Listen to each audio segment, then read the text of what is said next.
Hello students, कैसे हैं। स्वागत है आपका नेचर विद साइंस चैनल में। और जैसा कि मैंने लास्ट वीडियो में आपको बताया था कि हम अब पोर्शंस को थोड़ा सा रैपिडली रिवाइज करेंगे, क्योंकि अभी हमारे एग्जाम्स भी बहुत पास आ गए हैं और हमें एग्जाम्स का हमारा टारगेट है कि साइंस तो और मैथ दोनों में 100% लेना है। तो यहाँ पे हम साइंस में पहला पोर्शन स्टार्ट करेंगे, बायोलॉजी। ठीक है, इससे पहले हमने पेपर पैटर्न के बारे में डिस्कस किया था। वो वीडियो सभी बच्चे जरूर देखें, अपने दोस्तों को भी बताएं, क्योंकि वो बहुत इंपॉर्टेंट वीडियो है। और आज हम हमारे साइंस में 3 पोर्शंस हैं। पहला पोर्शन बायोलॉजी का स्टार्ट करेंगे, क्योंकि बायो का पोर्शन एक ऐसा पोर्शन है जो सभी बच्चों के कंफर्ट जोन होता है ना। तो कंफर्ट जोन को हम पहले चूज कर लेते हैं, क्योंकि कंफर्ट जोन से थोड़ा सा हम कंफर्ट जोन में आके फिर हम आगे बढ़ेंगे। तो उससे क्या होगा कि हम कंफर्ट जोन में हम बहुत इजी इजी फील करते करते और कब हमने थोड़ा सा कंफर्ट जोन से निकल जाएंगे पता नहीं लगेगा। तो हम सबसे पहले स्टार्ट करते हैं हमारा एक इम्पोर्टेंट चैप्टर। और दूसरा, आपको यहाँ पे जो भी जानकारी दी जाएगी वो सारी साइंटिफिक जानकारी होगी, कोई भी साइंटिफिक जानकारी के अलावा जानकारी नहीं होगी। तो हम पहला चैप्टर, हम आज बायो का जो रैपिड रिवीजन इसको हम मान सकते हैं, वो स्टार्ट कर रहे हैं क्लास 10th का, हाउ डू ऑर्गेनिज्म रिप्रोड्यूस। इसमें मैं दोनों तरह के वर्ड्स यूज करूंगा ताकि हिंदी मीडियम के बच्चों को प्रॉब्लम ना हो। तो हमारा ऑर्गेनिज्म में हम देखेंगे कि ऑर्गेनिज्म में कैसे रिप्रोडक्शन होता है, what are the modes of reproduction. ठीक है, क्योंकि हमने देखा है कि हमारे अर्थ पे बहुत सारे तरह के एनिमल्स हैं, प्लांट्स हैं। तो यहाँ पे हम सभी में देखेंगे, ब्रेड वगैरह रख देते हैं, उस पर फंगी लग जाती है, तो क्या उनमें भी रिप्रोडक्शन होता होगा कुछ। तो हम उन सब चीज़ों के बारे में देखेंगे। लेकिन अब हमारा जो ये वीडियो है, ये कंप्लीटली एग्जाम बेस्ड वीडियो है। ठीक है, इसमें हम जो हमारा साइंटिफिक वैल्यूज के साथ और साइंटिफिक वे में हम आगे बढ़ेंगे, पे on the basis of the CBSE paper pattern. तो आप बच्चों इस पर ध्यान रखना है, आपको बहुत ही सावधानी पूर्वक हमें अवेयर होकर साइंस का पेपर अटेम्प्ट करना है। तो हम आगे बढ़ते हैं। अब सबसे पहला क्वेश्चन ये हमारा ये बनता है कि ऑर्गेनिज्म रिप्रोडक्शन करते क्यों है। Why do organism reproduce. Reproduction की ऐसी क्या रिक्वायरमेंट होगी कि ऑर्गेनिज्म रिप्रोडक्शन करते हैं। एक सिंपल मन में क्वेश्चन आता है ना, कोई भी हम काम कर रहे हैं, why we are doing this work. हर काम के पीछे हमारा पर्पज होता है ना। हम स्कूल जा रहे हैं, उसके पीछे पर्पज क्या है, हम अच्छे पढ़ेंगे, अच्छे गोल्स अचीव करेंगे, गोल्स अचीव करके हम एक अच्छी लाइफ जिएंगे, हम अपना, अपनी फैमिली का, सोसाइटी के लिए कुछ अच्छा कर सके। तो हर एक वर्क है हमारा, उसका कुछ ना कुछ मोटिव है। तो ऑर्गेनिज्म रिप्रोडक्शन क्यों करती है, उसके पीछे भी कोई साइंटिफिक चीज होगी ना, कि आखिर रिप्रोडक्शन क्यों कर रहे हैं। तो ये हमें पता होना चाहिए कि रिप्रोडक्शन क्यों कर रहे हैं। जितनी भी ऑर्गेनिज्म है वो रिप्रोडक्शन करती हैं अपनी स्पीसीज को, अपनी जो जनरेशन है उसको बनाए रखने के लिए। मान लो कोई भी एक स्पीसीज है, मान लो हम ह्यूमन बींग्स की मान लो, क्योंकि ह्यूमन बींग सबसे इंटेलिजेंट एक स्पीसीज है। अगर ह्यूमन बींग्स ये डिसाइड कर ले, एक स्पीसीज मतलब एक लेवल पे आके एक जनरेशन ये डिसाइड कर ले कि अब हमें रिप्रोडक्शन नहीं करना, तो क्या होगा, वो रिप्रोडक्शन नहीं करेंगे तो ह्यूमन बींग की न्यू जनरेशन आना बंद हो जाएगी। और एक एज के बाद सबकी डेथ होना स्टार्ट हो जाएगी, क्योंकि हमारी एज तो फिक्स है। ऐसा नहीं है कि हम लगातार हजारों वर्षों तक जीते रहेंगे। और उसके बाद क्या होगा, धीरे धीरे धीरे धीरे अर्थ से ह्यूमन बींग जो है, होमोसेपियंस की जो स्पीसीज है, वो क्या हो जाएगी, विलुप्त हो जाएगी। तो हर एक जो स्पीसीज है, हर एक जनरेशन है, वो रिप्रोडक्शन करती है अपनी संतति, अपनी जनरेशन को बनाए रखने के लिए। तो डेफिनेशन अगर उसके प्रॉपर साइंटिफिक वे में देखें तो डेफिनेशन है हमारी, reproduction is a biological process by which living organism produce new individuals. क्या है, is a biological process by which living organism produce new individuals similar to themselves. यहाँ पे बात हो रही है देमसेल्फ। ठीक है, क्यों, इट मीन्स कोई रिप्रोडक्शन का मोड ऐसा होगा जिसमें हमारे 2 पेरेंट्स होंगे। जैसे हम ह्यूमन बींग्स में देखें तो 2 पेरेंट्स होते हैं। It ensure continuity of life on earth and help in the evolution of species। देखो ये बहुत इंपॉर्टेंट है। It ensure, ठीक है, ये क्या करता है, ensure करता है, it ensure to continuity of life, life की कंटिन्यूटी को ensure करता है। मैंने बताया था जनरेशन अपनी जो स्पीसीज हैं उनकी संतति को बनाए रखने के लिए, ensure to continuity of life on earth and helps in the evolution of species। पहले चैप्टर में हम इवोल्यूशन भी आता था, वो हटा दिया, सॉरी हेरिडिटी में आएगा, वो हटा दिया है, नहीं आता है। तो किसमें भी हेल्प करता है, इवोल्यूशन। मतलब कुछ, क्योंकि जो इवोल्यूशन होते हैं, जैसे हम अगर हमारे आदि मानव को देखें और अब के मानव को देखें, तो उसमें बहुत सारे चेंजेस हैं, बहुत सारे बदलाव हैं। तो वो किसके तहत हुए, इवोल्यूशन के तहत हुए। अब ये सारी चीजें, अब उसके बाद देखो सीधा रिप्रोडक्शन के बाद मैंने एक वर्ड यहाँ पे कर दिया डीएनए। अब ये डीएनए क्या है? ये डीएनए है, इसका सबसे बड़ा इंपॉर्टेंट रोल है। तो हम सबसे पहले इसकी फुल फॉर्म पूछे जाती है, कई बार एमसीक्यू में पूछी जाती है 1 मार्क्स में। Deoxyribo nucleic acid. What is the full form of DNA? Deoxyribo nucleic acid. इस थ्रेड लाइक स्ट्रक्चर, ये धागे जैसी स्ट्रक्चर होती है, that carries all information about our traits and is passed from one generation to the next। अब ये बात clear हो गई कि समझ में आ जाएगा कि क्यों हमने डीएनए को रिप्रोडक्शन की डेफिनेशन के बाद लिया। क्योंकि हम क्या मतलब, डीएनए एक ऐसा मटेरियल है, थ्रेड लाइक मटेरियल है, जो एक जनरेशन से दूसरी जनरेशन में जो हमारी इंफॉर्मेशन जाती हैं वो किसकी वजह से जाती है? डीएनए की वजह से। हमारे हेयर्स कैसे होंगे, हमारी आई का कलर कैसा होगा, स्किन कलर कैसा होगा, हमारी हाइट क्या होगी, सब कुछ इसके थ्रू जाता है। इस डीएनए के थ्रू हमारे पेरेंट्स से नेक्स्ट जनरेशन में हमारे अंदर ट्रांसफर होगा, हमारे से फिर हमारे बच्चों में ट्रांसफर होगा, उनके बच्चों से उनके बच्चों में, मतलब हर एक जनरेशन टू जनरेशन ट्रांसफर होती है इंफॉर्मेशन किसके थ्रू? इस डीएनए के थ्रू। अब भी हम थोड़ा सा डीएनए के बारे में जान लें क्योंकि क्यूरियोसिटी बन गई है। अब ये डीएनए का प्रोसेसिंग होता कैसे है? तो डीएनए कोपिंग प्रोसेस में क्या होता है? एरर इन कोपिंग। हम कितने भी बहन भाई हों, हम देखें कि मान लो हम कोई भी 5 बहन भाई हैं, तो पांचों बहन भाई, मान लो पांचों भाई हैं या पांचों बहनें हैं, तो हम देखेंगे कि पांचों का फेस भी डिफरेंट होगा, बॉडी भी डिफरेंट होगी, हो सकता है हेयर किसी का कर्ली हेयर हो, किसी कुछ हो। इट मीन्स कभी भी इसकी जो कॉपी होती है वो विदाउट एरर नहीं होती है नॉर्मली। उसमें क्या होता है? Error in copying. Biochemical reactions are not fully reliable. बच्चों ये याद ध्यान रखना है, बहुत ही अच्छे से ध्यान रखना है कि जो बायोकेमिकल रिएक्शंस होती हैं वो कभी भी रिलायबल नहीं होती है। क्यों? क्योंकि उनके अंदर क्या होगा? डीएनए का रेप्लिकेशन। और DNA replication is not like a photocopy. DNA replication के अंदर एरर्स होती हैं। इसी वजह से हम देखते हैं कि जनरेशन है, हम भाई भाई हैं, बहन बहन है, उनके अंदर भी डिफरेंसेस होते हैं। और इसकी वजह से फिर क्या होगा? Variations in DNA. जो नए डीएनए बनेंगे उनके अंदर क्या होंगी? वेरिएशंस होंगी, विभिन्नताएं होंगी। ठीक है। DNA is not identical to the original. Original का आइडेंट, मैंने एक वर्ड यूज किया था कि डीएनए रेप्लिकेशन क्या है? Not a photocopy. फोटोकॉपी के अंदर तो बिल्कुल सिमिलर एज इट इज होता है, पर डीएनए रेप्लिकेशन में ऐसा नहीं होता है। अब हम वेरिएशंस की बात करें, क्योंकि अगर हम बात करें, क्वेश्चन हर बार बनता है ये question, what is the importance of the variations? ठीक है, DNA replication and why are the variations in during the DNA replication. इस तरह के बहुत सारे डिफरेंट डिफरेंट क्वेश्चंस बनते हैं, उनकी प्रैक्टिस भी हम बाद में करवाएंगे। तो अब वेरिएशंस इन डीएनए में हम बात करें, पहला हम एक्सट्रीम वेरिएशंस। कुछ वेरिएशंस होती हैं, क्या होती है? एक्सट्रीम वेरिएशंस होती हैं, और कुछ होती हैं मीडियम मॉडरेट वेरिएशंस। तो एक्सट्रीम चीज तो कोई भी अच्छी नहीं होती है, चाहे डीएनए की वेरिएशन हो या मान लो बारिश है वो एक्सट्रीम पे हो रही है तो फ्लड, बाढ़ आ जाएगी। ठीक है, सर्दी है वो एक्सट्रीम पे है, वो भी सही नहीं है, गर्मी है वो एक्सट्रीम पे, वो भी सही नहीं है।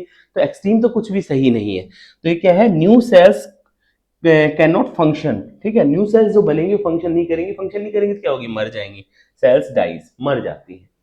अब बात करें माइल्ड या मॉडरेट वेरिएशन। माइल्ड या मॉडरेट मतलब बहुत कम इस तरह का वेरिएशंस की अगर बात करें, no severe consequences, cell continue to the function normally. इसमें बहुत ज्यादा चीज नहीं होता, इसकी सेल्स है प्रॉपरली काम करती है। तो डीएनए की full form deoxyribonucleic acid. DNA replication में क्या होती है? वेरिएशंस आती हैं, और ये वेरिएशंस हमारे लिए बहुत इंपॉर्टेंट होती हैं। क्यों? क्योंकि ये जनरेशंस के अंदर क्या करती हैं?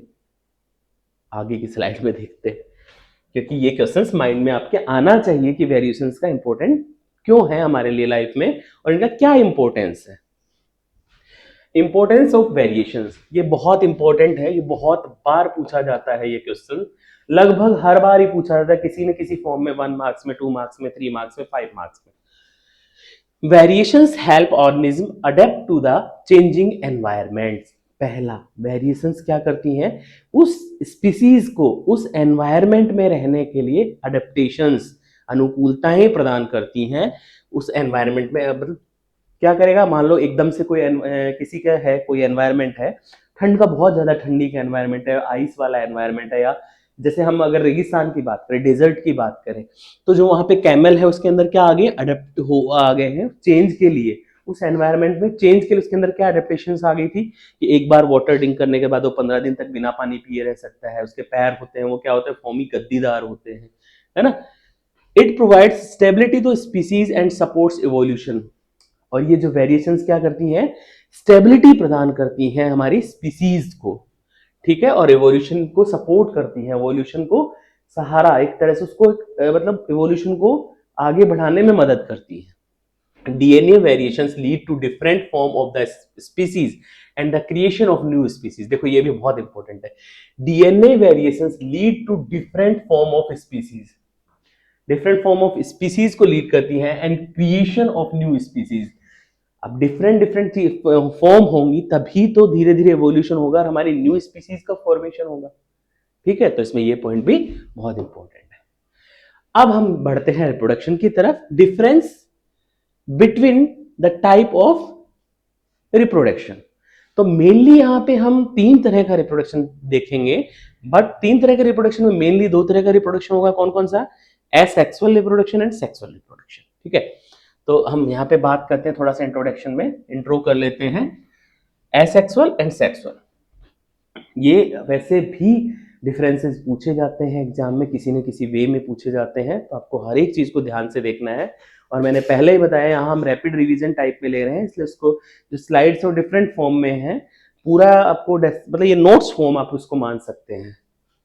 A single individual give rise to a new individual. Asexual reproduction में कोई फादर एंड मदर नाम की चीज नहीं होती है, उसके अंदर एक सिंगल इंडिविजुअल होता है जो कि न्यू इंडिविजुअल को क्या करता है, राइज टू न्यू इंडिविजुअल, ठीक है। यहाँ पे 2 इंडिविजुअल्स हैं, सेक्सुअल रिप्रोडक्शन में 2 इंडिविजुअल्स होंगे, 2 पेरेंट्स होंगे, father and mother, and 1 male and 1 female, means 1 male होगा एंड 1 फीमेल होगा, ठीक है। इसके अंदर एसेक्सुअल रिप्रोडक्शन में किसी तरह के कोई गैमेट्स नहीं बनते हैं, सेक्सुअल रिप्रोडक्शन में गैमेट्स बनते हैं। अब गैमेट्स की बात करें, गैमेट्स कौन कौन से? मेल में स्पर्म और फीमेल में ovum. New individuals is identical to parents. देखो यहाँ पे ये बात ध्यान रखनी है, इसमें जो न्यू इंडिविजुअल्स बनेंगे वो बिल्कुल आइडेंटिकल होंगे अपने पेरेंट्स के, जैसे कि एक तरह से मैंने बताया ना फोटोकॉपी, तो यहाँ बिल्कुल ये आइडेंटिकल होंगे अपने पेरेंट के। और यहाँ पे new individuals is genetically similar but not identical to parents. Genetically similar क्यों होंगे? क्योंकि जेनेटिक मटेरियल कहाँ से मिल रहा है? पेरेंट्स से मिल रहा है, बट वो आइडेंटिकल नहीं होंगे। आइडेंटिकल मतलब बिल्कुल सेम नहीं होंगे। It is extremely useful as a means of rapid multiplication. Asexual reproduction है, अगर उसमें हमें बहुत स्पीड से किसी जनरेशन को बढ़ाना है तो एसेक्सुअल रिप्रोडक्शन बहुत ही उसमें फायदेमंद चीज है। तो ये क्या कर रहा है? It is extremely useful as a means of rapid multiplication. इसमें जो ये रिप्रोडक्शन होता है तो स्पीसीज जो है उसकी संख्या बहुत ही ज्यादा बढ़ती है। जैसे हम इधर देखें, ये एक स्पीसीज है, इससे 2 बन गई, फिर 2 से ये, सॉरी बच्चों, ये एक बार मैं इसको बैक कर देता हूं, ठीक है। इसमें 2 से एक से 2, 2 से फिर 4, 4 से 16, 16 से 64, देखो कितनी स्पीड से बढ़ रही है, डबल से भी ज्यादा। 1 से 2, 2 से 4, 4 से 16, 16 से 64, 64 से फिर इस तरह से 320, 332, इस तरह से बहुत ज्यादा संख्या में बढ़ती जाएगी, ठीक है।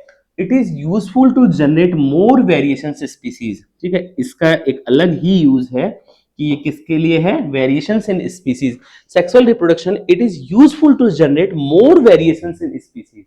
स्पीसीज में ये मोर वेरिएशंस क्रिएट करने में बहुत ही इंपॉर्टेंट रोल अदा करता है। कौन सा रिप्रोडक्शन? Sexual reproduction.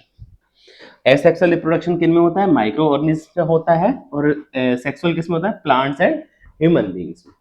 तो ये क्लियर हुआ कि कौन कौन से asexual reproduction and sexual reproduction. Asexual किस में होगा? माइक्रो ऑर्गेनिज्म में होगा, और सेक्सुअल रिप्रोडक्शन किस में होगा?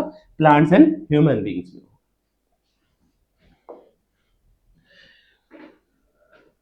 अब हम देखेंगे मोड्स ऑफ एसेक्सुअल रिप्रोडक्शन, ठीक है। मोड्स ऑफ एसेक्सुअल रिप्रोडक्शन की अगर हम बात करें, इसको अभी छोड़ देंगे, ठीक है। अगर हम बात करें एसेक्सुअल रिप्रोडक्शन की, ठीक है, तो इसके अंदर देखो कौन कौन से हैं? Fission, budding, fragmentation, regeneration, spore formation and vegetative propagation. हमारी बुक में सारे हैं, अगर हम सीबीएसई की 10th बुक हम देखें, क्योंकि हमें वही बुक फॉलो करनी है, 10th का सीबीएसई का पेपर जो होता है वो उसी बुक में से होता है, पूरा कंप्लीट पेपर। अगर बाकी बच्चों अभी आपके कोई और बुक्स पे ध्यान दे रहे हैं तो अभी मैं एक आपको ये सजेस्ट करूंगा कि सीबीएसई की बुक को आप स्टार्टिंग से लेके एंड तक उसको प्रॉपरली रिवाइज जरूर करें। बहुत अच्छी बात है आप अदर बुक्स भी कर रहे हैं, हेल्पिंग बुक्स भी कर रहे हैं, अदर बुक्स भी हैं उनके क्वेश्चन प्रैक्टिस भी कर रहे हैं, बहुत अच्छी बात है। बट सीबीएसई की बुक है उसको एक बार जरूर आप स्टार्टिंग से एंड तक कवर करें। अगर हम सेल बॉडी के हिसाब से देखें, फिजन है, बडिंग है, फ्रेगमेंटेशन है, ठीक है। अब आगे हम बात करें regeneration, spore formation and vegetative propagation. अब इसके अंदर फिजन की हम बात करें तो और बडिंग की बात करें तो ये देखो एक बडिंग वाला क्वेश्चन है ना, बहुत बार आ चुका है और ये आता है। बडिंग देखा होगा ना, हाइड्रा में बडिंग, हाइड्रा वाला अगर हम देखें तो हाइड्रा हमारा किस इस तरह से होता है वो,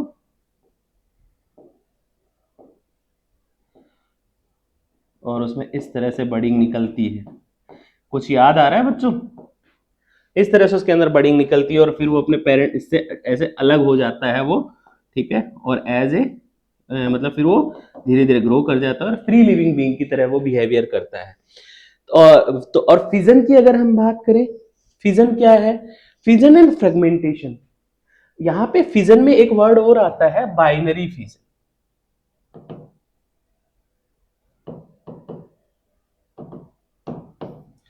अगर कोई एक हमारे पास एनिमल है या कुछ भी है जिसके अंदर फिजन हो रहा है, अगर हम उसको देखें, अगर मान लो ये है वो, अगर 2 पार्ट्स में डिवाइड होता है तो उसको हम क्या कहेंगे? Binary fission. Binary means 2, by मतलब 2 में डिवाइड हो गया, और ये 2 में डिवाइड होने के बाद दोनों एक मतलब फ्री लिविंग बीइंग की तरह बिहेव करेंगे। और अगर वो बहुत सारे में डिवाइड होता है तो उसको कहते हैं फिजन। बहुत सारे में कैसे? ये देखो, अब ये जितने भी पार्ट्स में डिवाइड हुआ, सभी पार्ट्स हैं वो बाद में क्या करेंगे? फ्री लिविंग की तरह काम करेंगे, इसको हम क्या कहेंगे? फिजन। फ्रेगमेंटेशन, सेम फ्रेगमेंटेशन भी वही है। ये देखो फ्रेगमेंटेशन दिखा रखा है, ये हमारा सहवाग, ये क्या हो गया? टुकड़ों में टूट गया, 3 टुकड़ों में, और यहाँ 3 टुकड़ों ने क्या हुआ? ग्रो कर गए, ठीक है। फिजन की हम बात करें, the parent cell divide into daughter cell. यहाँ पे कोई उसकी अगर हम बात करें कि 2 में डिवाइड हुई, 4 में डिवाइड हुई, ऐसा कुछ नहीं है, वो बहुत सारे पार्ट्स में डिवाइड हो जाते हैं, then it's called fission. If the parent cell divided in 2, then called binary fission.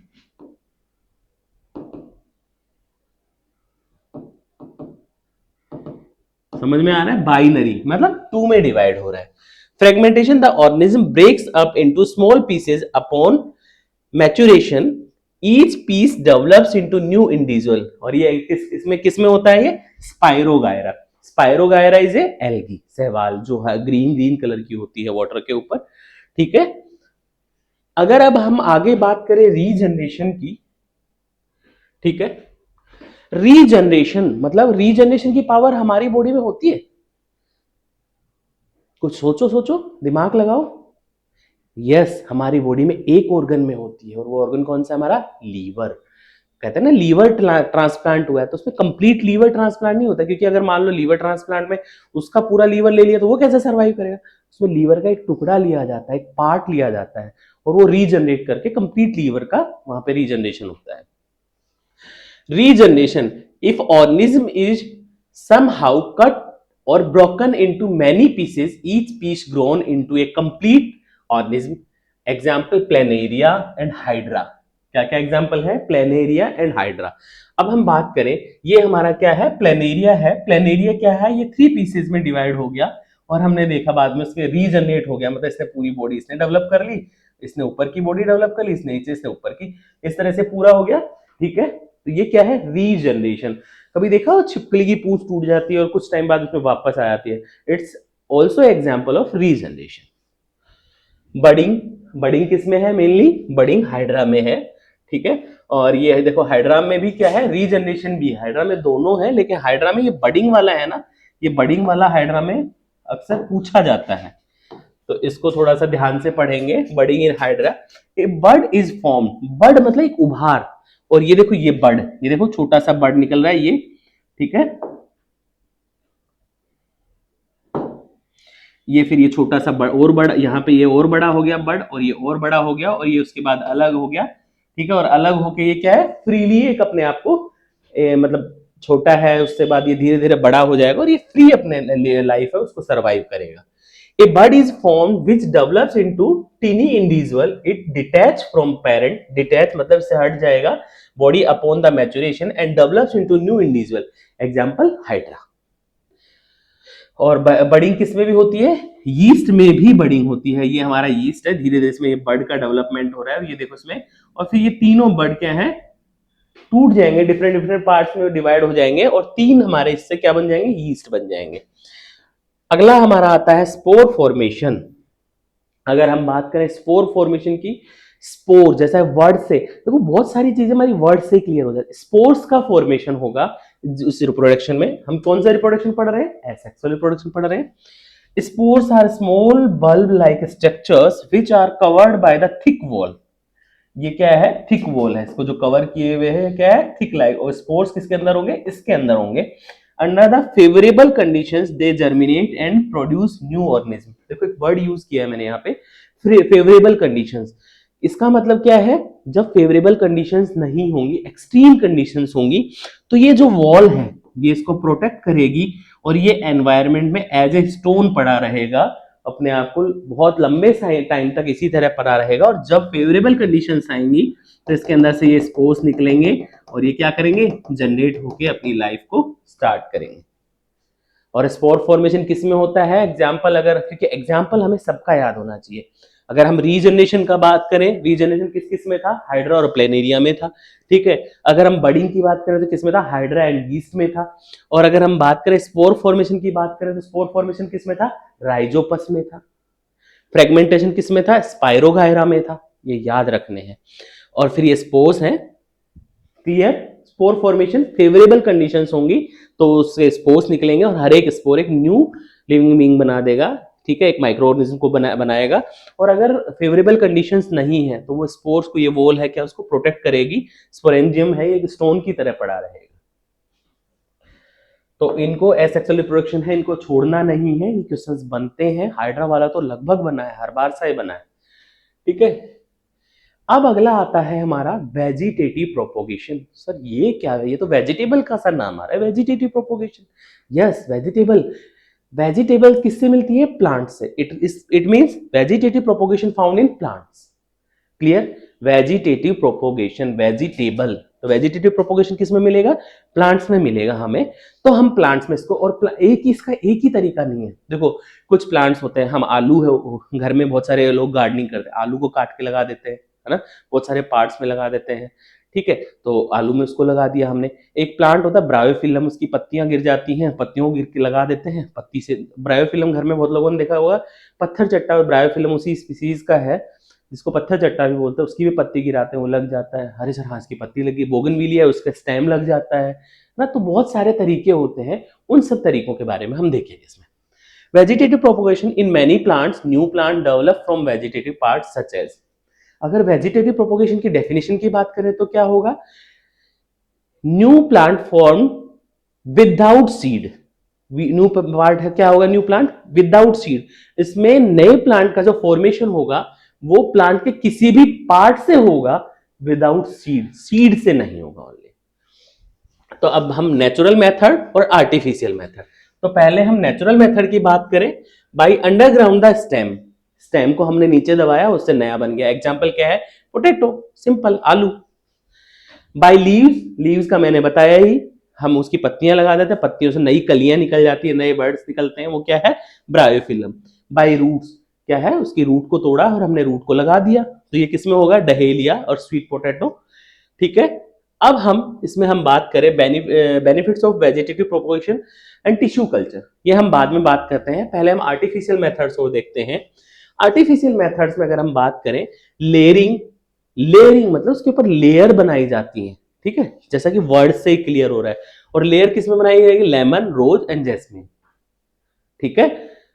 Grafting, हम देखते हैं ना भाई, किसी हम जा रहे हैं प्लांट लेने, भाई ग्राफ्टेड पेड़ चाहिए मेरे को, ग्राफ्टेड आंवला चाहिए, ग्राफ्टेड मैंगो चाहिए, ठीक है। ग्राफ्टिंग मींस क्या होता है कि ये हमारा कोई प्लांट है, इसके ऊपर ये कोई टहनी निकली हुई है, हमने इसको क्या किया, इसको हम एक इस तरह से तिरछा काट देते हैं और जिस प्लांट को हम इसके ऊपर ग्राफ्ट करना चाहते हैं उसको भी इसी फॉर्म में, इसी डिजाइन में काटते हैं।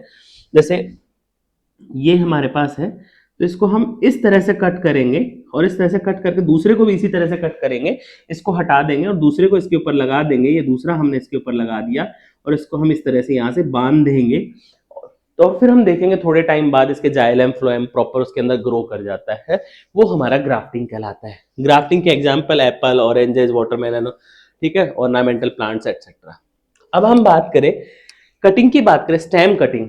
स्टेम काट के किस किस में, रोज में, बोगनविलिया में, ठीक है, और ये क्रिसैंथेमम है, ठीक है, ये भी बहुत ही सिंपल है और हमारे घरों में भी होता है। अगला आता है root cutting. Root cutting raspberry, blackberry and dahlia. ये एग्जांपल्स आपको जरूर याद होने चाहिए क्योंकि एमसीक्यू में भी आपको दे सकता है। लेयरिंग की अगर हम बात करें, stem of plant bend down to touch soil. Plant की स्टेम को डाउन करेंगे और डाउन करके उसको सोइल के अंदर, उसको क्या करेंगे, मान लो वो लचीला है प्लांट और उसको सोइल के अंदर दबा देंगे।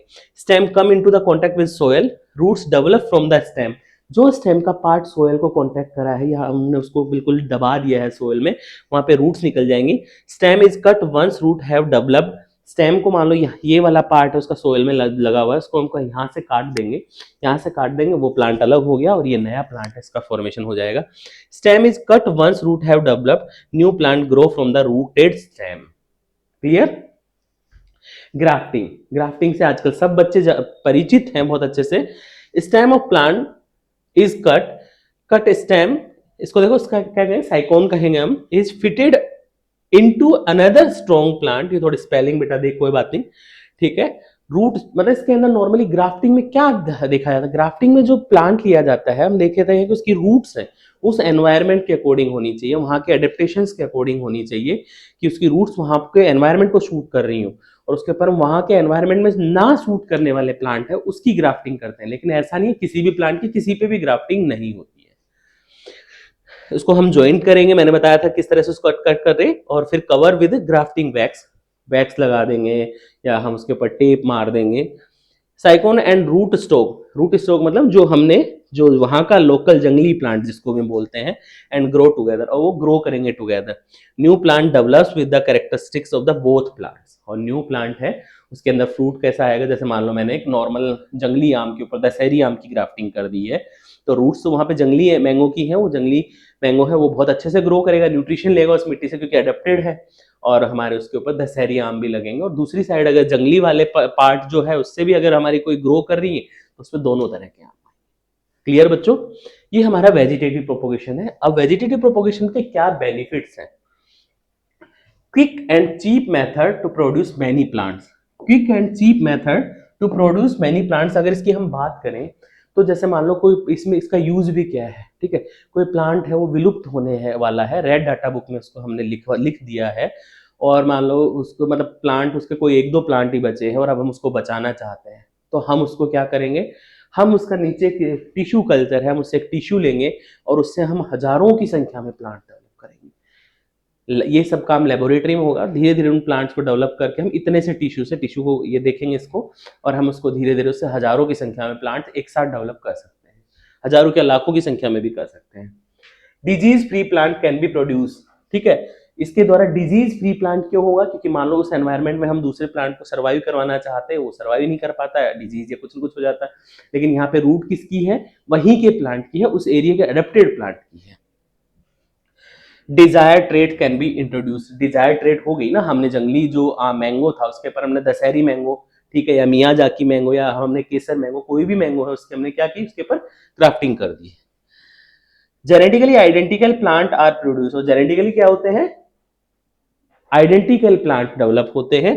Almost 100% survival rate of the new plants. बिल्कुल, इसका क्या होता है, 100% सर्वाइवल रेट होता है। आगे बढ़े, टिश्यू कल्चर की अगर हम बात करें, टिश्यू कल्चर है क्या? टिश्यू कल्चर में क्या है, जैसे कि वर्ड से ही समझ में आ रहा है कि किसी प्लांट का हम टिश्यू लेंगे और उसको एक कल्चर मीडियम होता है, न्यूट्रिशन मीडियम होता है, लैब में उसको उस मीडियम के अंदर ग्रो करवाया जाता है। जो वो ग्रो कर जाता है तो जो इतना ग्रो करेगा उसको बोलते हैं कैलस। और फिर कैलस को बहुत सारे पार्ट्स में तोड़ के, छोटे छोटे पार्ट्स में बीकर के अंदर उनको ग्रो करवाया जाता है। धीरे धीरे वो प्लांट्स ग्रो करना स्टार्ट करते हैं न्यूट्रिशन मीडियम में, और एक प्रॉपर एनवायरनमेंट उनको मेंटेन किया जाता है। फिर धीरे से उनको बीकर से दूसरे बड़े बीकर में और बीकर फिर उसके बाद धीरे धीरे उनको सॉइल में ट्रांसफर किया जाता है और लेबोरेटरी से डायरेक्ट उनको बाहर नहीं ट्रांसफर किया जाता है, उनको धीरे धीरे कुछ मतलब अभी इस लेबोरेटरी अब थोड़ा सा बाहर धीरे धीरे करके उनको बाहर लाया जाता है। Tissue culture, growing new plant from small plant piece cell form growing tip place in artificial medium. ये आर्टिफिशियल मीडियम मैंने जो बताया न्यूट्रिशन वाला मीडियम होगा, from a callus. Callus is move to the hormone rich medium. जो हम बात कर रहे थे न्यूट्रिशन मीडियम, ये क्या है? Hormone rich medium for growth and development. Plantlet are transfer to the soil to mature. धीरे धीरे उनको लैब से कहाँ ट्रांसफर कर रहे हैं? सोयल में। Many disease free plants are grown from one parent. एक ही पेरेंट से हम यहाँ पे बहुत सारे प्लांट्स को ग्रो करवा लेते हैं। Commonly use for the ornamental plants. और ये टिश्यू कल्चर मेनली किसके लिए यूज किया जाता है? Ornamental plants. तो बेटा समझ में आया सबको? और बच्चों ध्यान रखना है, ये काफी इंपॉर्टेंट है। ये लग रहा है छोटा सा टॉपिक लेकिन काफी इंपॉर्टेंट है, तो ये ध्यान देना है इस पे। ये क्वेश्चन बहुत बार पूछा गया है। आगे बढ़ते हैं हम, और अब हम आते हैं चैप्टर के सबसे इंपॉर्टेंट पार्ट की तरफ, और वो हमारा है सेक्सुअल रिप्रोडक्शन। सेक्सुअल रिप्रोडक्शन में हमने देखा 2 पेरेंट्स होंगे और दोनों पेरेंट्स में एक मेल होगा एक फीमेल होगा। ठीक है, जैसे कि हम ह्यूमन बींग्स में देखें तो मेल में क्या था? मेल में मैन है और फीमेल में फीमेल है। ठीक है, और हम मैन में देखें तो स्पर्म होते हैं गैमेट्स, और फीमेल्स के देखें तो ओवम होता है। और मेल में जो गैमेट्स होते हैं वो मोटाइल होते हैं, स्पर्म मोटाइल होते हैं, मूव करके जाते हैं, और जो ओवम होता है वो नॉन मोटाइल होता है। ठीक है, यही सेम वही बात यहाँ पे होगी। ठीक है, sexual reproduction, when reproduction take place as a result of the fusion of male and female gametes is called sexual reproduction। Definition हमें जरूर पता होनी चाहिए, क्योंकि ये क्वेश्चन है, ये जो फ्लावर डायग्राम के साथ ये 5 मार्क्स का नॉर्मली पूछा जाता है। तो इसमें किसी भी तरह की आपको बच्चों कोताही नहीं करनी है, किसी भी तरह की आपको नहीं करना है। When reproduction take place as a result of fusion of male gamete and female gamete is called sexual reproduction। Okay, then we आगे गैमेट्स फॉर्मेशन। ठीक है, अगर हम इसको एक शॉर्ट में बताएं तो इसमें क्या होगा? सबसे पहले गैमेट का फॉर्मेशन होगा, उसके बाद गैमेट्स ट्रांसफर होंगे। ठीक है, नॉर्मली मेल गैमेट किस पे ट्रांसफर होगा? फीमेल गैमेट पे। नॉर्मली क्या मेल गैमेट मोटाइल है तो मेल गैमेट फीमेल गैमेट पे ट्रांसफर होगा। और जब दोनों मिलेंगे, मेल गैमेट और फीमेल गैमेट मिलेंगे, उस प्रोसेस को हम क्या कहते हैं? फर्टिलाइजेशन। फर्टिलाइजेशन होगा, फर्टिलाइजेशन होने के बाद जाइगोट का फॉर्मेशन होगा, जाइगोट फॉर्मेशन होने के बाद development of zygote into embryo. Zygote है वो क्या होता है? 32 सेलुलर होता है, उसको हम जाइगोट बोलते हैं। जाइगोट के बाद हमारा एम्ब्रियो का फॉर्मेशन होता है।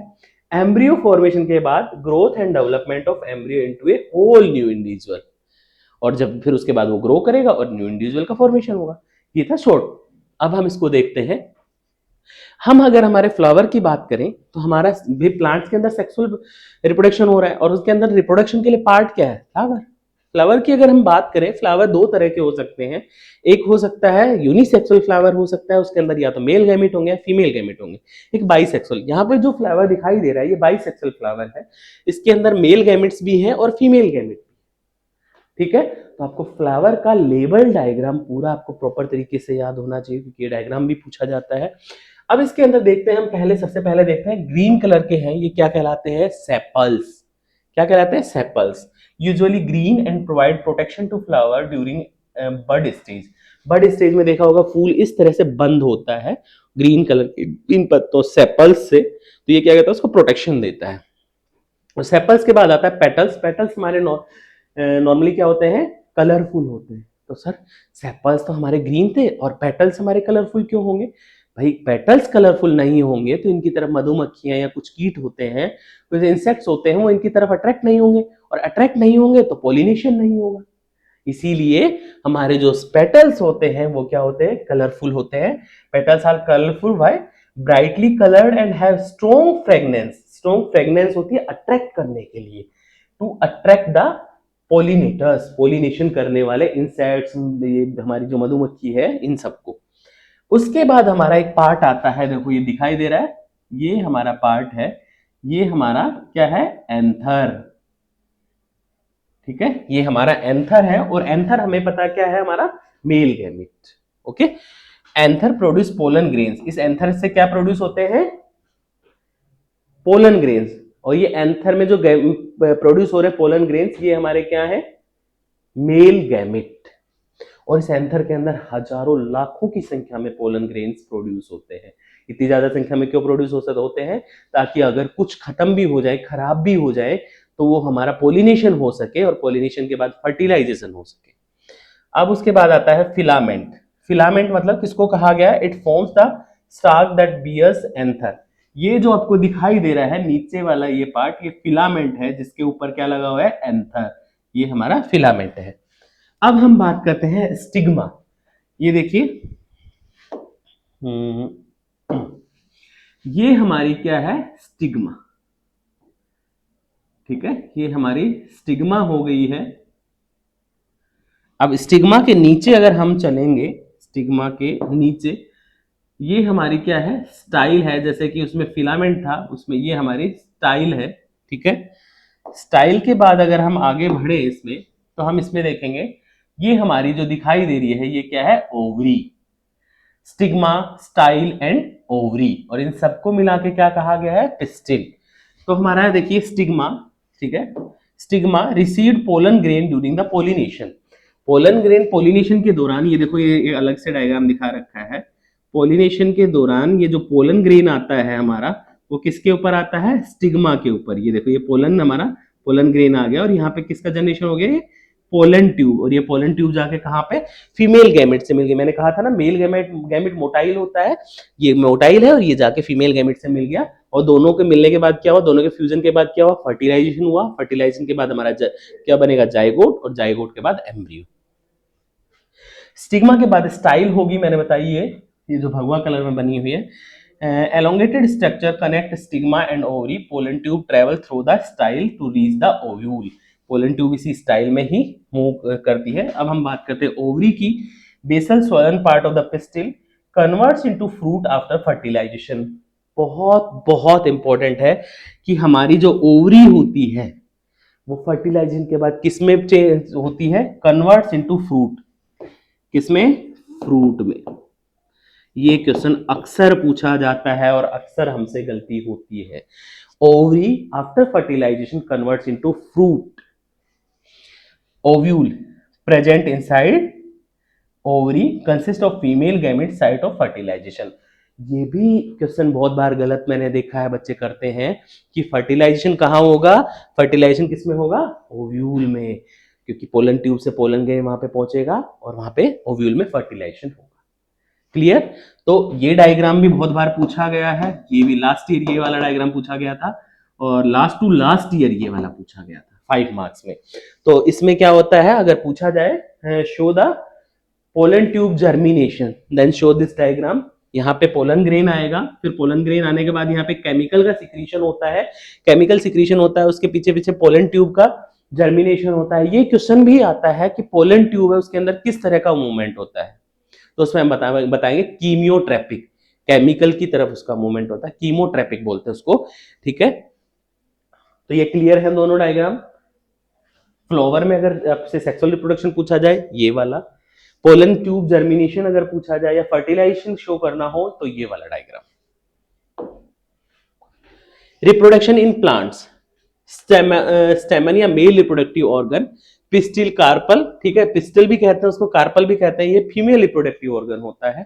ठीक है, बाइसेक्सुअल जो प्लांट्स होंगे उनके अंदर both stamen and pistil are present in the same flower, rose and lily. Bisexual क्या होगा, जिसके अंदर मेल और फीमेल दोनों होंगे, वो क्या होगा हमारा बाइसेक्सुअल। और जिसके अंदर सिर्फ एक होगा, या तो मेल पार्ट या फीमेल पार्ट हो, हमारा क्या होगा, यूनिसेक्सुअल।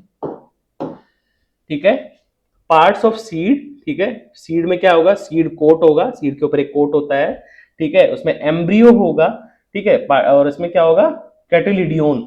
ये देखो कई बार हम एक वो चने वाला पार्ट है ना हमारे उसमें बुक में देखोगे कि इस साइड में छोटा सा, उसको हम नॉर्मली इग्नोर कर देते हैं। लास्ट टाइम 2 मार्क्स का क्वेश्चन वही पूछा गया था, और उसमें क्या पूछा गया, डायग्राम वो बना के दे दिया गया था इस तरह से। ठीक है, और इसमें दे दिया था ए बी करके, वो दे दिया था, इनके आपको नाम बताने थे, तो ये हमें ध्यान रखना है इसको भी। ठीक है, कैटिलिडियन। ठीक है, और एम्ब्रियो है हमारा उसमें प्लूम्यूल, और ये क्या होगा, राइजोकल। अब हम बात करें यूनिसेक्सुअल, मतलब ऐसे बहुत सारे ऐसे फ्लावर्स भी होंगे जो यूनिसेक्सुअल होंगे, उनके अंदर या तो मेल पार्ट हो गया या फीमेल। आइदर स्टेमेन और पिस्टल इज प्रेजेंट, पपाया और वाटरमेलन। पपाया और वाटरमेलन में देखा, कभी कभी सुना होगा ना कि यार पपाया पे फ्रूट्स नहीं आ रहे, कहेंगे मेल पार्ट है या फीमेल प्लांट है, और तो हम कहते हैं यार इसके पास कोई और प्लांट होना चाहिए था, हमारे जो बुजुर्ग कहते हैं। तो हो सकता है उनको साइंटिफिक नहीं पता हो वो चीज, लेकिन उनकी बात जो होती है वो साइंटिफिक होती है। क्यों? क्योंकि ये दोनों जो प्लांट होते हैं क्या होते हैं? यूनिसेक्सुअल।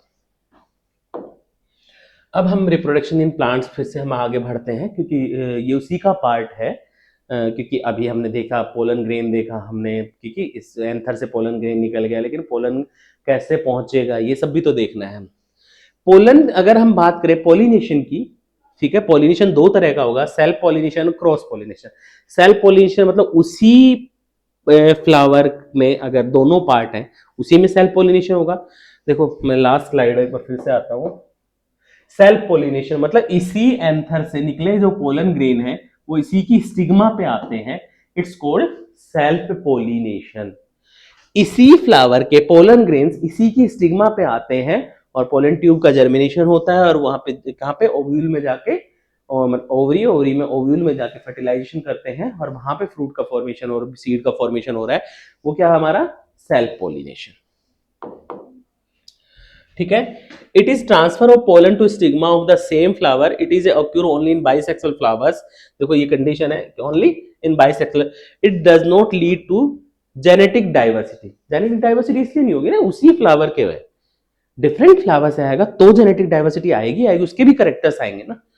ठीक है, हम बात करें पोलन, पहले उसकी बात कर लेते, क्रॉस पोलिनेशन। ठीक है, और पोलिनेशन की हम डेफिनेशन अगर हम बात करें पूछी जाए, the process of transforming to of pollen grain from anther of a flower to stigma. Anther से स्टिग्मा पे पोलन ग्रेन्स का जो ट्रांसफर होता है वही पोलिनेशन होता है। सेल्फ पोलिनेशन हमने देखा, cross pollination. Cross pollination normally किसमें होगा किसमें? नॉर्मली की बात छोड़ दें हम यहाँ पे, क्योंकि होगा उन्हीं में, किसमें? यूनिसेक्सुअल फ्लावर्स में।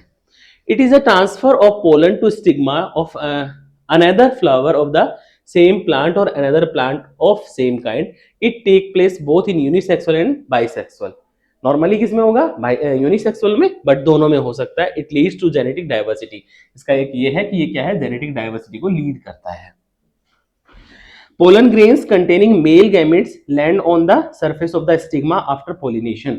ठीक है, पोलन ग्रेन्स क्या होते हैं? इनके अंदर क्या होते हैं? कंटेन्स मेल गैमेट्स होते हैं, और एक इस पे लैंड करते हैं, स्टिग्मा पे लैंड करते हैं। It germinates and start forming of pollen tube. Pollen tube का वहां पे एक केमिकल का सिक्रीशन होता है, उसके बाद पोलन ट्यूब जर्मिनेट होती है towards the ovule. Pollen grain discharge the male gametes, male gamete जाके fertilisation. Pollen tube reaches the ovary and enter into the ovule from micropyle where it finally release a gamete, they fuse. Fuse के बाद क्या होगा? Petals and sepals, stamen, style and stigma, shrivel and fall off, सब गिर जाएंगे। Maturation of ovule into seed, ये याद रखना है, ये बहुत इंपॉर्टेंट है। मैच्योरेशन ऑफ, ये क्वेश्चन भी बनता है, maturation of ovule into seeds. Ovule से क्या बनेगा? सीड बनेगा। एंड ओवरी इनटू फ्रूट, ये याद रखना है।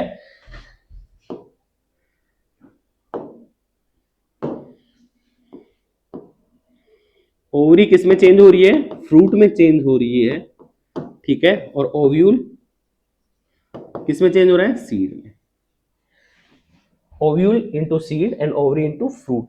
बहुत बहुत बहुत इंपॉर्टेंट है, ये मोस्ट इंपॉर्टेंट है। आपको इन दोनों में से एक क्वेश्चन एमसीक्यू में मिल जाएगा बच्चों, इसको बिल्कुल दिमाग में फिट कर लो, निकलने की जगह मत दो इसको। अब हम दूसरा हमारा चलता है रिप्रोडक्शन इन ह्यूमन बींग्स। देखो ये श्योर है कि इन दोनों में से एक 5 मार्क्स का क्वेश्चन बनेगा, इस चैप्टर में से एक 5 मार्क्स का तो बनेगा ही बनेगा सीरियस। ठीक है, reproduction in human beings. Puberty की बात करें, the period of life when production of germ cells and ova in female and sperm into male is start. Puberty की एज एक होती है मतलब ह्यूमन बींग्स में, तो प्यूबर्टी की एज क्या होती है? जब लड़कों में स्पर्म का फॉर्मेशन स्टार्ट हो जाता है एंड गर्ल्स में ओवम का फॉर्मेशन स्टार्ट हो जाता है, it's called puberty. In puberty में कुछ चेंजेस आते हैं, the changes sign that sexual maturity is taking place. वो साइन कौन से हैं, ये भी क्वेश्चन बहुत बार पूछा जाता है। कुछ साइन सेम होते हैं और कुछ साइन डिफरेंट होते हैं। हम बात करते हैं in girls, breast size being begin to increase, breast size increase हो जाती है। Girls begin to menstruation, girls के अंदर मेंस्ट्रुएशन स्टार्ट हो जाता है। Thick hair growth in the armpit and the genital area, ये दोनों में सेम है बॉय एंड गर्ल में। Skin become oily may result in pimples, ये भी बॉयज में भी होता है। ये दोनों क्या है, बॉय और गर्ल्स में सेम है, ये गर्ल्स में डिफरेंट है। अब बॉयज की बात करें, thick hair growth on face, लड़कों में दाढ़ी मूंछ आना स्टार्ट हो जाती है। वॉइस बिगिन टू क्रैक, आवाज भारी हो जाती है, फटी फटी हो जाती है। Thick hair growth in armpit and genital area, वो मैंने बताया था। Skin become oily may result in pimples, skin हमारी ऑयली हो जाती है और पिंपल्स निकलना शुरू हो जाते हैं। सेक्सुअल रिप्रोडक्शन, अगर हम बात करें सेक्सुअल रिप्रोडक्शन की बात करें, ठीक है, तो जो हमारा सेक्सुअल रिप्रोडक्शन है, ठीक है, इन्वॉल्व किसमें इन्वॉल्व है, ये थोड़ा सा बच्चों वर्ड्स हैं वो मिक्स हो गए हैं, ठीक है। इन्वॉल्व, मैं इसीलिए इनको डिफरेंट कर देता हूं, and fusion germ cells from two individuals. ये इसमें ये वर्ड्स हमारे मिक्स हो गए हैं, लेकिन इसमें कुछ नहीं, सेक्सुअल ये बताया गया है कि सेक्सुअल रिप्रोडक्शन के अंदर हमारी दोनों जर्म सेल्स हैं, उनका फ्यूजन होता है, ठीक है। अब हम प्राइमरी सेक्स ऑर्गन्स की अगर हम बात करें, प्राइमरी सेक्स ऑर्गन मेल्स में क्या होंगे, स्पर्म सेल्स होंगी, और मैंने बताया था स्पर्म हमारा मोटाइल होगा, उसके अंदर 3 पार्ट्स होंगे। Male sex hormone, male sex hormone होता है और फीमेल सेक्स हार्मोन भी होता है, और फीमेल्स के अंदर एग सेल और फीमेल सेक्स, ये हमारा एग सेल है, ठीक है। अगर हम बात करें इस डायग्राम को बच्चों अच्छे से लेबल डायग्राम आपको याद करना है, क्योंकि बहुत बार ये डायग्राम एग्जाम में पूछा जाता है। ह्यूमन फीमेल रिप्रोडक्टिव सिस्टम, ठीक है, ये हमारा ओवम है फीमेल का, ठीक है। अब हम बात करें, फीमेल के अंदर 2 फैलोपियन ट्यूब होंगी, ये दोनों फैलोपियन ट्यूब है, 2 ओवरी होंगी, ठीक है, 2 ओवरी होंगी, एक यूट्रस होगा, सर्विक्स होगा और वेजाइना, ठीक है। हम इनकी साथ साथ बात करते हैं। अब सबसे पहले हम देखते हैं ओवरी को देखते हैं। A pair located on the both side of the abdomen, function क्या है इसका, अगर हम इसके फंक्शन की बात करें, function produce female germ cells, ठीक है। तो अगर हम बात करें, क्वेश्चन पूछा भी जाता है, बहुत बार पूछा जाता है कि एग का फॉर्मेशन कहाँ होता है, तो एग का फॉर्मेशन कहाँ होगा, ओवरी में होगा एग का formation. At birth 1000 of the immature egg are present, देखो ये बहुत इंपॉर्टेंट बात है बच्चों, ये ध्यान देना है कि जब एक जो फीमेल होती है, एक बच्ची जो छोटी बच्ची का जब पैदा होती है, तो उसके अंदर हजारों की संख्या में, at birth 1000 of the immature eggs are present, उसकी जो क्योंकि हमारा जो यूट्रस होता है, जो छोटी बच्ची होता है, उसका मैच्योर नहीं होता है, लेकिन जब वो पैदा होती है तो उसके अंदर एग्स है वो इमेच्योर कंडीशन में हजारों की संख्या में होते हैं। इसीलिए फीमेल्स के अंदर जो एग होती है उनकी संख्या काउंटेड होती है, और एक जब वो एग खत्म हो जाते हैं तो फीमेल्स में मीनोपॉज हो जाता है, वो आगे हम उसको पढ़ेंगे, ठीक है। मेल्स के अंदर स्पर्म फॉर्मेशन लाइफ टाइम होता है। एट प्यूबर्टी, जब प्यूबर्टी आती है, सम एग्स स्टार्ट मैच्योरिंग, ठीक है, एग क्या होते हैं, मैच्योर होना स्टार्ट हो जाते हैं। और हमें पता है कि हमारे पास 2 ओवरी हैं, तो 2 ओवरी हैं तो हमारे अल्टरनेट एक ओवरी से फिर अगले मेंस्ट्रुएशन में दूसरी ओवरी से एग का फॉर्मेशन होता है। 1 egg release monthly from 1 ovary, एक ओवरी से, ऐसा नहीं कि दोनों एक एक रिलीज करेंगे, नहीं, अगर इस बार इस ओवरी से रिलीज हुआ है तो अगले बार इससे। कई बार ऐसा भी होता है कि दोनों ओवरियां से भी एग रिलीज हो जाते हैं, ठीक है। अब बात करते हैं हम आगे, receive the egg produce by the ovary and transfer it to the uterus. Fallopian tube क्या करती है, ओवरी से जो एग मिलता है उसको एग को लेके और उसको यूट्रस में ट्रांसफर कर देती है, इनटू द यूट्रस।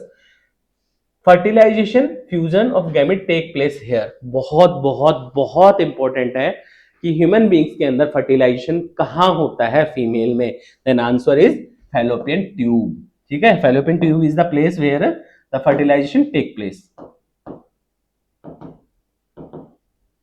ये क्वेश्चन अक्सर आता है और बहुत सारे बच्चे गलत करते हैं। अब हम बात करते हैं यूट्रस की। It is a bag like structure, uterus एक बैग लाइक स्ट्रक्चर होती है, where develop of the offspring take place, और बच्चे का डेवलपमेंट कहाँ होता है, यूट्रस में। देखो ओवरी में एग का फॉर्मेशन हुआ, ओवरी से एग निकला, फैलोपियन ट्यूब में गया, फैलोपियन ट्यूब में क्या होगा, एग रुकेगा और उसके बाद मान लो उसको स्पर्म मिल जाते हैं तो फर्टिलाइजेशन कहाँ होगा, फैलोपियन ट्यूब में ही होगा। और फैलोपियन ट्यूब से फर्टिलाइजेशन होने के बाद 32 सेलुलर जाइगोट है वो यूट्रस में आएगा, यहाँ पे स्टेबल हो जाएगा और उसके बाद वो जाइगोट है यहाँ पे स्टेबल होने के बाद जाइगोट से क्या होगा, धीरे धीरे जाइगोट में डेवलपमेंट होता जाएगा, ठीक है। और जाइगोट में डेवलपमेंट होने के बाद हमारा एम्ब्रियो डेवलप होगा, इस तरह से बच्चे का डेवलपमेंट होगा। Vagina gathers sperm depositing by the penis act as birth channel for a child, ठीक है। बर्थ चैनल का काम भी करता है और स्पर्म का यहाँ पे कलेक्शन होता है और स्पर्म उसके यहाँ से ट्रांसफर होते हैं, ठीक है। ह्यूमन मेल रिप्रोडक्टिव सिस्टम, अब हम बात करते हैं ह्यूमन में मेल रिप्रोडक्टिव सिस्टम की बात करेंगे। मेल रिप्रोडक्टिव सिस्टम है, अगर हम बात करें सबसे पहले अगर हम बात करते हैं, ठीक है, हम इसके अंदर जितने भी, क्योंकि ये डायग्राम हमें क्या याद करना है, लेबल डायग्राम। और लेबल डायग्राम यहाँ पे मैंने शॉर्ट में इसको आपको इसी तरह से यहीं पे क्यों समझे, क्योंकि अगर एक एक करके हम बहुत समझाते, यहाँ पे पूरा कवर हो रहा है नोट्स टाइप, लेकिन हम यहाँ पे क्या कर रहे हैं, उस चीज को हमने थोड़ा सा बिल्कुल नोट्स बना लिए हैं, हम उसको यहाँ पे बहुत थॉरोली नहीं ले रहे क्योंकि अब थॉरोली पढ़ने का टाइम नहीं है, रिविजन करने का टाइम है। तो ये हमारा मेल रिप्रोडक्टिव सिस्टम है। अब बात करें हम seminal vesicles. Seminal vesicles are the prostate gland, ठीक है, क्या है, prostate gland at their secretion to the sperm.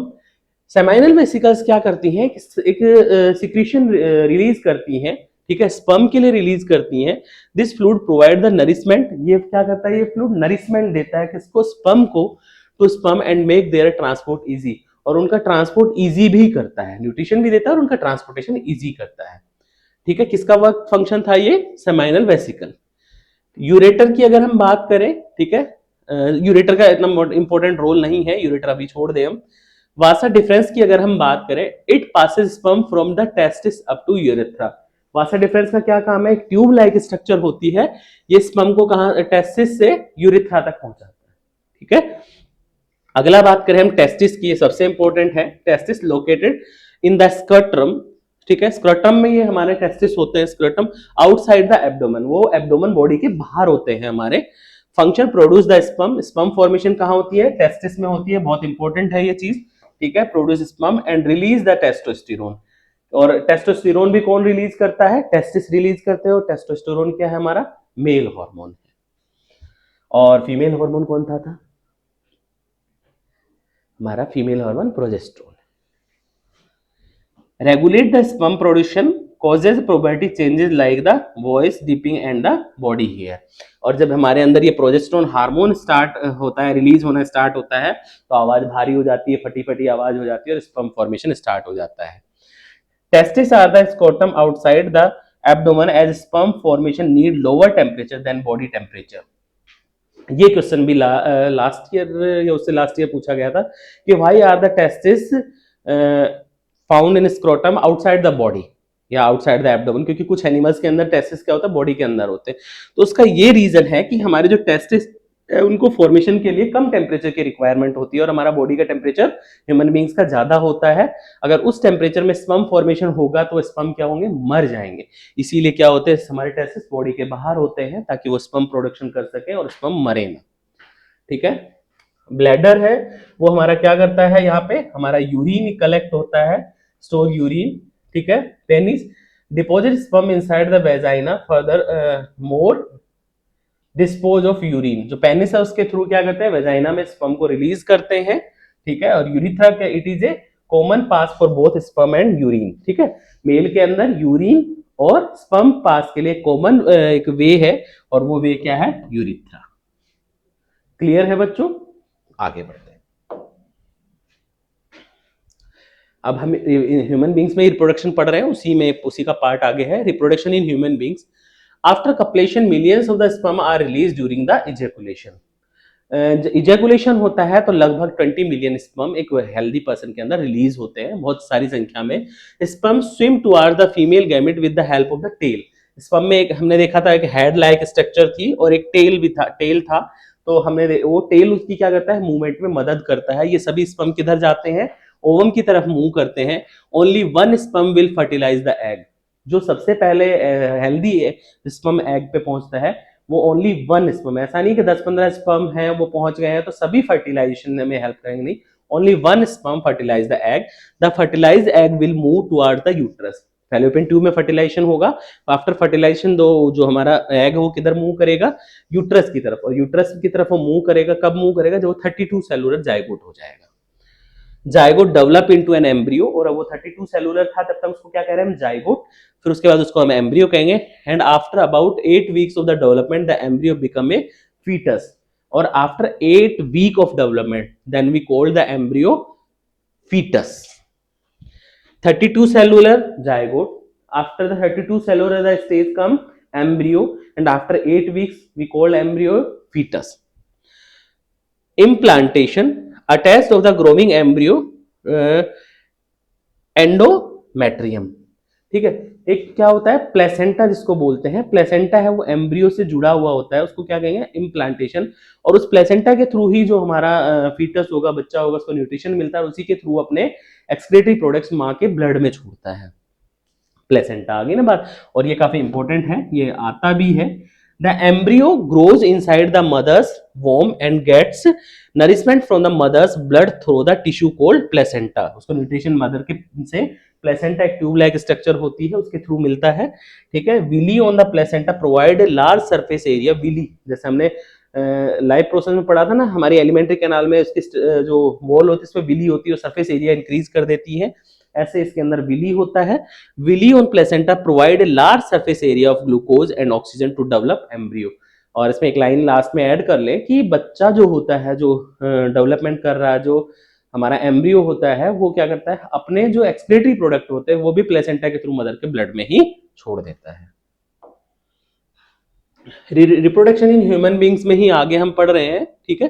देखो यहाँ पे एक वर्ड आया है मीनोपोज 45+। नॉर्मली फीमेल्स के अंदर मैंने बताया था एग की काउंटिंग मतलब फिक्स होती है, उनके अंदर काउंटेड एग होते हैं क्योंकि वो बर्थ टाइम पे ही होते हैं, तो जब वो एग खत्म हो जाते हैं नॉर्मली 45+ पे, वो एग क्या होता है मेंस्ट्रुएशन बंद हो जाती है, और उसे कहते हैं मीनोपोज। और मेंस्ट्रुएशन कब स्टार्ट होती है नॉर्मली गर्ल्स में 11 to 12, प्यूबर्टी एज क्या है 11 to 12, मतलब अब उस टाइम फिर प्यूबर्टी एज में मेंस्ट्रुएशन मतलब एग का इजैकुलेशन स्टार्ट हो जाता है। फीमेल ओवरी प्रोड्यूसेस एग ओवा वंस ए मंथ, महीने में एक बार एक एग फॉर्मेशन होगा। Uterus wall become thick, uterus की वॉल हर महीने अपने आप को प्रिपेयर करती है किसके लिए, कि जाइगोट आएगा, उसको जाइगोट को न्यूट्रिशन देना है उसके लिए, ठीक है। अब मान लो फर्टिलाइज बाय स्पर्म, स्पर्म दो कंडीशंस होंगी कि अगर उसको स्पर्म मिल गया और फर्टिलाइजेशन हो गया है देन प्रेगनेंसी हो जाएगी, अगर फर्टिलाइजेशन नहीं होगा देन मेंस्ट्रुएशन हमारी कंटिन्यू होगी, और वो जो मेंस्ट्रुएशन के थ्रू वो ब्लड जो निकलता है वो क्या होता है, जो हमारा यूट्रस होता है वो अपने आप को बेबी के लिए प्रिपेयर करता है, उसकी वॉल वेजाइना के थ्रू ब्लड के साथ बाहर निकलती है, वो मेंस्ट्रुएशन साइकिल है। The uterus prepare itself every month to receive the fertilized egg.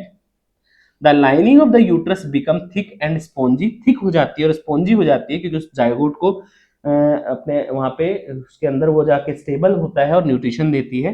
Required to support the embryo. When the fertilization had not take place, this lining is not needed. नहीं हुआ तो any longer, ठीक है। The lining breaks and come out through the vagina as blood and mucus. This cycle takes around 28 days every month called menstruation. ये याद रखना है, ये क्वेश्चन पूछा जाता है कि मेंस्ट्रुएशन साइकिल का टाइम कितना है 28 डेज। यहाँ पे ये हमारा ओवरी, ओवरी से एग बनेगा, फैलोपियन ट्यूब में आएगा, ये है, ये इसकी वो जो हमारी वॉल क्या हो जाएगी थिक हो जाएगी, और ये वेट करेगी कि फर्टिलाइजेशन होगा, और फर्टिलाइजेशन के बाद जाइगोट आएगा। अगर फर्टिलाइजेशन नहीं हुआ और जाइगोट नहीं आया तो ये क्या होगी, ये वॉल है ये टूट के वेजाइना के थ्रू ब्लड के साथ बाहर आ जाएगी। क्लियर बच्चों, आगे बढ़ते हैं। रिप्रोडक्टिव हेल्थ, रिप्रोडक्टिव हेल्थ पे भी क्वेश्चन 101% आता ही आता है, और जो कि नॉर्मली हम उस पर ध्यान नहीं देते हैं कि हमें रिप्रोडक्टिव हेल्थ के बारे में पता है, हमें साइंटिफिक लैंग्वेज एंड साइंटिफिक तरीके से नॉलेज नहीं होती है। Reproductive health is a condition of overall physical, mental and social prosperity and not just the non-attendant of the reproductive disease or alignment. मतलब reproductive health का मतलब हम कोई भी अगर कोई कपल है वो फिजिकली, मेंटली, इकोनॉमिकली हर तरीके से प्रिपेयर हो एक नए बच्चे के स्वागत के लिए, उसकी ग्रोथ करने के लिए या उसके मतलब पालन पोषण के लिए, उसके लिए प्रिपेयर हो, वो उस तो रिप्रोडक्टिव हेल्थ कहलाती है। और हेल्थ में हम देखते हैं ना, हेल्थ हमारी मेंटली हेल्थ भी बहुत इंपॉर्टेंट होती है, फिजिकली हेल्थ भी बहुत इंपॉर्टेंट होती है। सेक्सुअली ट्रांसमिटेड डिजीज, इनको क्या कहते हैं? एसटीडी। सेक्सुअली, एस से, टी से ट्रांसमिटेड, ऐसे डी से डिजीज। सेक्सुअली ट्रांसमिटेड डिजीज कौन कौन सी हैं? हम दो तरह के होती हैं, बैक्टीरियल और वायरल। बैक्टीरियल में हमारी है गोनेरिया एंड सिफिलिस। कौन कौन सी है बैक्टीरियल में? याद रखना है, बहुत इंपॉर्टेंट है, गोनेरिया एंड सिफिलिस। और वायरल में हमारी एचआईवी एड्स। ठीक है। Gonorrhoea, inflammation the mucous membrane of the urogenital tract rectum, victim feels burning and pain during the urination। Gonorrhoea में क्या होगा? स्वेलिंग हो जाएगी और ड्यूरिंग द यूरिन, जब यूरिन पास करेंगे तो उस टाइम क्या होगा? मतलब पेन फील होगा। सिफिलिस है, सिफिलिस भी एक क्या है? एसटीडी डिजीज है। ठीक है। Is caused by the bacterium which affect the mucous membrane of genital rectal area. ये क्या है? जेनाइटल एरियाज को इफेक्ट करती है। ठीक है। अब हम अगर एचआईवी की बात करें, एचआईवी एड्स की, is caused bye HIV virus, it is fast spreading incurable disease which weeks the body immunity system. ये दोनों क्योरेबल डिजीज है लेकिन ये क्योरेबल नहीं है और ये बहुत फास्टली ग्रो कर रहा है और करता भी है। Words, A small bump on the genital cause by A common ST infection. ये हमारे वायरल डिजीज है, वो क्योरेबल नहीं है। और एड्स बहुत खतरनाक है, वो हमारे इम्यून सिस्टम को वीक कर देती है। और एचआईवी एड्स वाले व्यक्ति की एड्स से डेथ नहीं होती, उसको बहुत सारी डिजीज आके घेर लेती हैं और उस वजह से उसकी डेथ होती है। सम कॉमन कॉन्ट्रासेप्टिव डिवाइसेस, क्योंकि हमारा रिप्रोडक्टिव हेल्थ है उसके अंदर कॉन्ट्रासेप्टिव मेथड्स के बारे में पूछा जाता है। तो हमारा मैकेनिकल मेथड, ठीक है, हम पहले उसमें यही बताएंगे, केमिकल मेथड, ठीक है, IUCD and surgical method. Mechanical method में कौन कौन से हैं? मैकेनिकल में मतलब ये जो हमारे कॉन्ट्रासेप्टिव मेथड्स हैं वो क्या करते हैं? हमारे मेल गैमेट और फीमेल गैमेट दोनों को मिलने नहीं देते और मिलेंगे नहीं तो फर्टिलाइजेशन नहीं होगा। इसमें कॉन्डोम एंड सर्वाइकल कैप।